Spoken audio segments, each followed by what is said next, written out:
time you put in a building, it unlocks a new profession. And you can always bring in a male or a female. Let's jump over and look at what a female might look like. So let's take a look at some of her different types of outfits. And you'll see, we're just going to get you a quick look. I could spend a really long time in here. This is, for me, the start of where storytelling takes place. And I love bringing in the different characters and customizing them. And I could spend way more time than we're allowed to. But let's show off just a bunch of characters while I'm talking. This is the beginning of storytelling.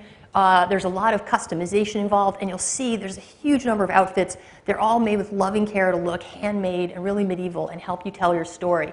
And you can customize them. Let's take a look at what customizing an outfit would look like.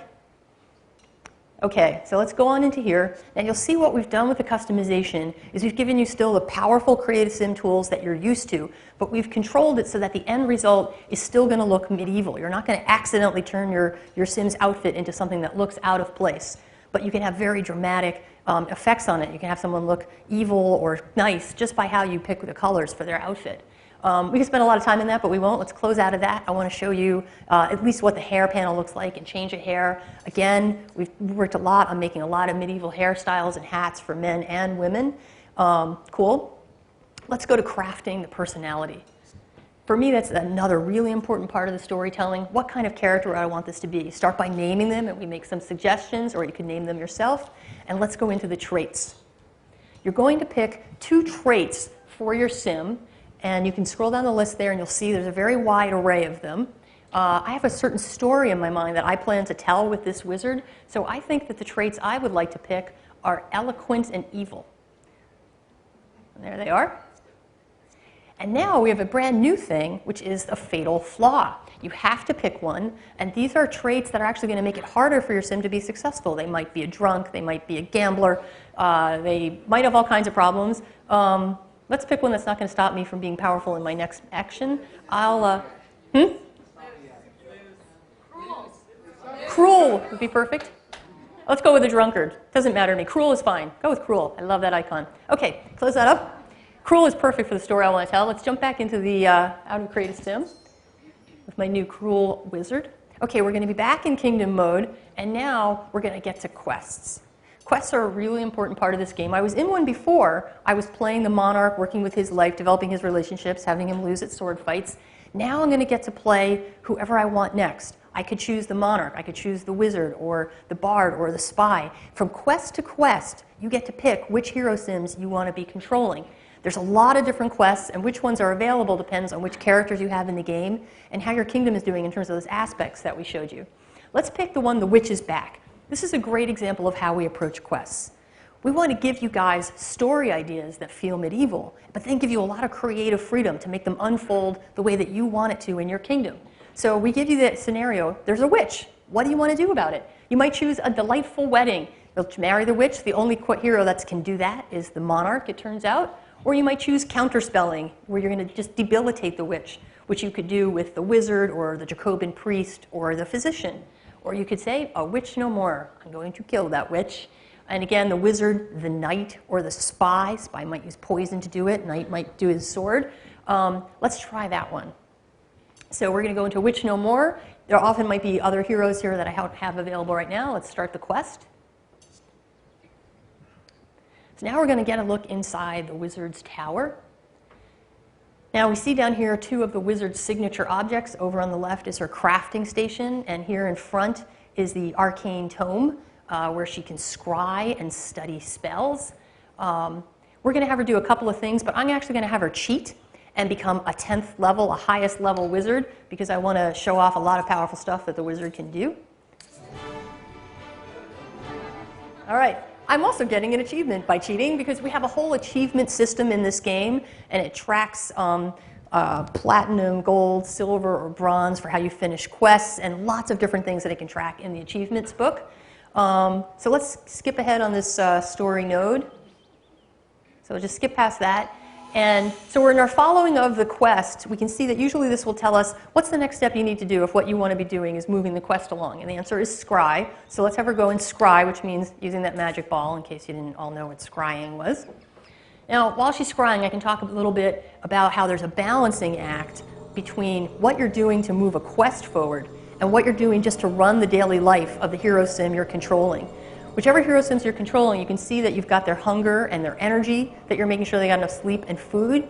And two more things, which because this is pre-alpha software, the icons aren't there yet, which are their responsibilities. That means for every hero sim that you play, it's going to feel different. If it's the physician, you need to be healing the sick. The blacksmith, you need to be making armor and weapons.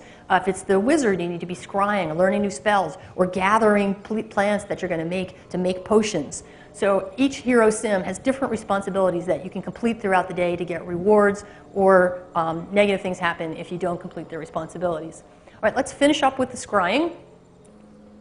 Have her hurry up. And you see she's gaining a lot of experience for this, which will help her level up as a wizard, although I've already cheated taking care of that. And we would see a scene about some horrible stuff happening. Another thing that's not in yet, because it's pre-alpha. There's an evil witch going on that we want to do something about. And we can see that this little icon down here that reminds us about the next quest node will tell us that we're going to head up to the throne room. We're going to talk to the monarch about that. Before we do that, since we know there's a nasty witch on the loose, why don't we learn a spell that might help us?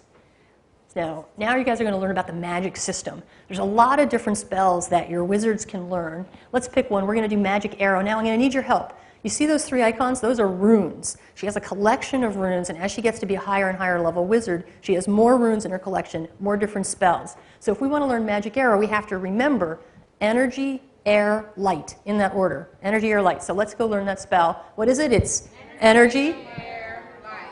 Okay, let's put them all in. All right, and now she's going to start studying the spell. And there are some sort of Easter egg spells that you can learn that aren't listed there that will give you hidden spells.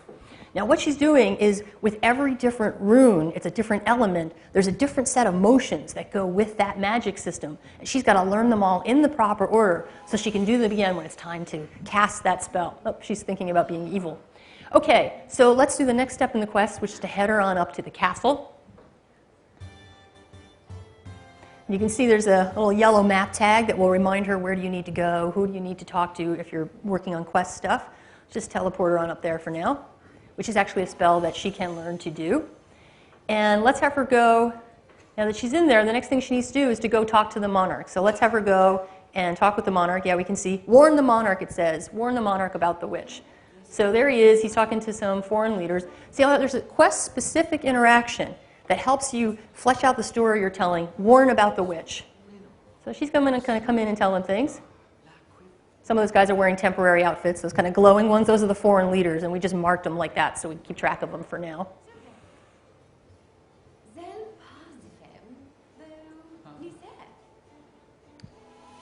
Okay, the fool. He did not believe the witch. I can't believe this. I'm going to have to go warn other people to get support to deal with this witch. Well, that's pretty annoying, and I don't think we're going to put up with that. In fact, that reminds me, let's go into buy mode. I've been hatching this story that I might want to kill off this monarch. He's not very good at sword fighting anyway, and bring in the next one will be a queen, maybe a friend of my wizard. So I want to give you guys a quick look at how powerful the buy mode tools are. With just a really fast little demo, we're going to utterly change the feeling of the throne room. So the first thing we're going to do is let's bring in some lights, and you'll notice as Sam places them that the lighting is dynamic. It casts pools of light on the wall where the lighting is shining.